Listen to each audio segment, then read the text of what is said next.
안녕하세요. 드라마 톡톡입니다. 6화에서는 새로운 커플 탄생을 예고했는데요. 하지만 하루도 지나지 않아 원상태로 돌아가는 듯 보입니다. 서리는 자신을 찾아온 세계에게 그만하라며 소리쳤는데요. 자신을 자꾸 흔들면 염치 없이 받고 싶어진다는 것이었습니다. 세계는 많은 여자들에게 대시를 받았지만 자신이 구애한 적은 단 한 번도 없었는데요. 타인에 대한 관심이 없었기에 누군가에게 마음을 끌린 것도 처음이고 이렇게 간절하게 구애한 것도 처음입니다. 신설이가 세계를 견제하는 것 또한 이유가 있는데요. 전생에서 가까운 이로부터 뒤통수를 맞은 적이 있기 때문입니다. 12살이었던 서리는 아빠의 누름빛 대신 팔려간 적이 있었는데요. 어린 마음에 걱정이 가득했던 서리에게 집에서 굶주리는 것보다 끼니라도 때울 수 있는 양반집 노비가 낫다고 말합니다. 그러면서 작은 떡 하나를 서리에게 건네주며 안심을 시켰는데요. 하지만 얼마 지나지 않아 자신을 팔아버린 것임을 알았습니다. 서리를 단량에 팔아버린 것이죠.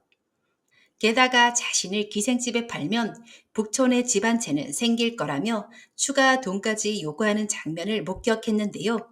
이때 서리는 삶의 교훈을 얻게 됩니다. 세상에는 공짜가 없고 공짜 친절에는 대가가 따른다는 것을 말이죠. 웃는 얼굴로 내미는 손을 절대 믿지 말라는 교훈을 뼛속 깊이 새긴 것입니다. 그 길로 도망친 서리는 얼마 못 가 붙잡혔고 강에 갇히게 되었는데요. 이때 서리의 손에는 자신을 위협하는 자들로부터 자신을 보호하기에 짱돌을 쥐고 있었습니다. 바닷가에서 신설이가 조약돌보다는 짱돌이 좋다고 말했는데요. 신설이에게 있어 짱돌은 자신을 지켜줄 수 있는 유일한 도구였던 것입니다. 12살의 서리는 다짐했는데요. 자신 외에는 누구도 믿지 않을 것이며 다시는 가축처럼 팔려가지 않겠다고 다짐했습니다. 그러다 보니 세계가 보이는 호의조차 언제든 자신을 위협할 수 있다는 생각에 믿지 못하게 된 것입니다. 그럼에도 흔들리는 마음은 어쩔 수 없는데요. 하지만 할머니가 쓰러지는 계기로 세계의 마음을 받아들이지 않을까 싶습니다. 돈도 없고 의지할 곳 없는 자신을 대신해 정성껏 할머니를 보살펴주는 세계에게 기대고 싶은 마음이 생긴 것입니다. 서리는 자신은 가진 것도 없고 집에서도 싫어할 거라며 괜찮겠냐고 세계에게 말할 텐데요. 세계는 자신만 믿으라며 상처받지 않게 하겠다고 말합니다. 이렇게 서로의 마음을 다시 확인하는 두 사람이죠. 문제는 7화에서 세계의 음주운전 보도가 터져 나오는데요. 하지만 타겟은 세계가 아니라 그의 약점이 되어버린 신설이가 아닐까 싶습니다. 채문도는 웬만해서는 세계에게 타격을 줄 수 없다는 걸 누구보다 잘 알고 있죠.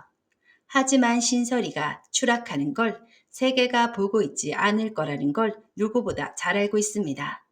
세계는 손 실장에게 동승자 보호를 철저히 하라고 지시했는데요. 모두가 예상하듯 동승자는 설이일 것으로 보입니다. 채문도의 계획은 이것일 텐데요. 무명배우 신설이 스폰이라는 자극적인 타이틀로 언론을 몰아가지 않을까 싶습니다. 물론 신설이 스폰은 차세계이죠. 전생에서 왕이었던 안종은 그 자리에 오르기 위해 형제들의 피를 손에 묻혔는데요. 장자라는 정통성이 없었기에 더더욱 왕권을 강화하는 것이 필요했습니다. 강단심을 자신의 칼로 쓰기 위해 희빈 강씨로 이름 지으며 자신 사람으로 만들었는데요. 그에게 마음도 있었지만 아우였던 이연을 좋아하는 단심의 마음까지는 얻을 수 없었습니다. 아우를 견제하고 왕권을 강화하기 위해 희대의 요녀라는 누명을 씌워 결국 사약을 내려 죽게 만들었습니다. 그런데 현생에서 세계를 견제하기 위해 또다시 신설이를 칼로 이용하는데요. 신설이라는 칼을 이용해 세계를 잘 그룹에서 제거하려는 것입니다. 채문도는 세계를 제거하기 위해 간호사까지 매수해 그를 죽이려 했는데요. 하지만 실패로 끝나며 또다시 두 번째 계획에 돌입한 것입니다. 서리의 스폰 기사가 뜨게 되면 사실 여부와 관계없이 차일그룹의 주가에는 악영향을 미칠 텐데요. 차달수 또한 가만 있을 리가 없습니다.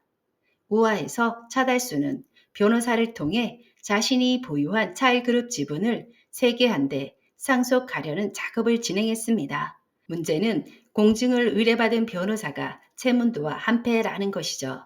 변호사는 채문도에게 공증 서류가 담긴 USB를 건네줬는데요.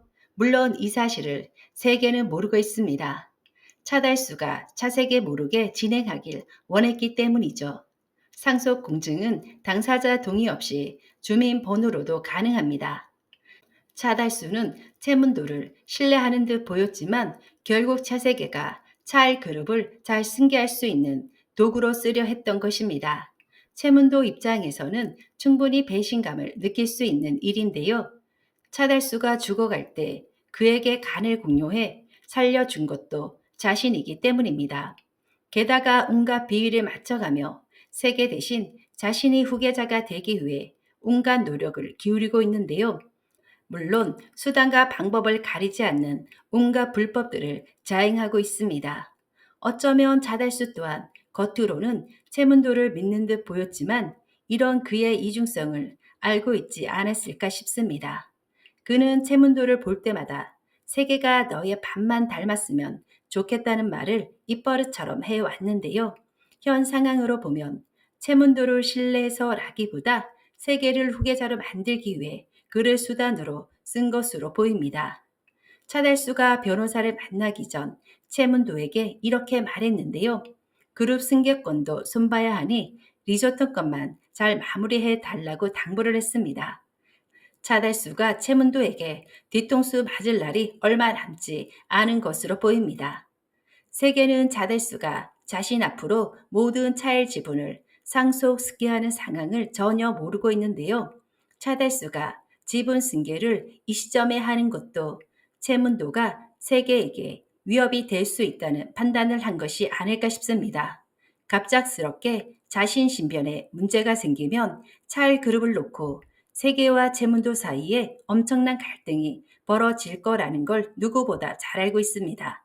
채문도가 차일 그룹에 끼치는 영향이 너무 커버렸기 때문에 사전에 이를 방지하고 있는 것이죠. 채문도가 세계를 비행기에서 죽이려 한 이유도 바로 이것인데요. 공황 장애가 있던 세계가 비행기 안에서 갑작스럽게 호흡곤란이 발생해 불운으로 세상을 떠난 것으로 만들려 한 것입니다. 그래서 또 다른 음모론이 생기지 않게 막기 위함이죠. 차달수 입장에서도 오픈된 공간에서 세계가 변을 당한다면 수긍하기가 더 쉽기 때문입니다. 그게 아닌 다른 외부 공간에서 사고나 그 어떤 방법으로 사망하게 되면 채문도가 의심받기 때문이죠. 이를 미연에 방지하기 위함입니다. 세계가 죽게 되면 자동으로 자신이 차일 그룹의 후계자가 되기 때문이죠. 물론 누나인 차주랑과 차주미가 있지만 그들에게 물려줄 일은 없기 때문입니다.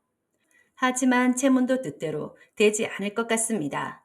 차세계는 누군가 간호사를 매수해 자신 처방약을 조작했다는 사실을 알게 되는데요. 그가 채문도라는 사실까지 눈치챘습니다. 은밀한 뒷조사를 지시하며 그를 견제하기 시작했죠. 세계가 눈치채고 간호사를 찾으러 나서자 그를 죽이라고 지시를 하는 채문도인데요.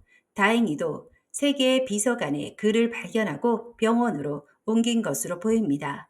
생명에는 지장이 없다고 말하는데요. 문제는 이 사실을 채문도가 알게 되면 가만두지 않을 것입니다. 어떻게든 간호사의 입을 막기 위해 죽이려 할 것입니다. 그런데 간호사가 채문도와 그의 비서관과 통화 녹취 파일이 있지 않을까 싶은데요. 간호사 또한 이렇게 위험한 일을 하면서 보험조차 안 들어준다는 것이 말이 안 됩니다.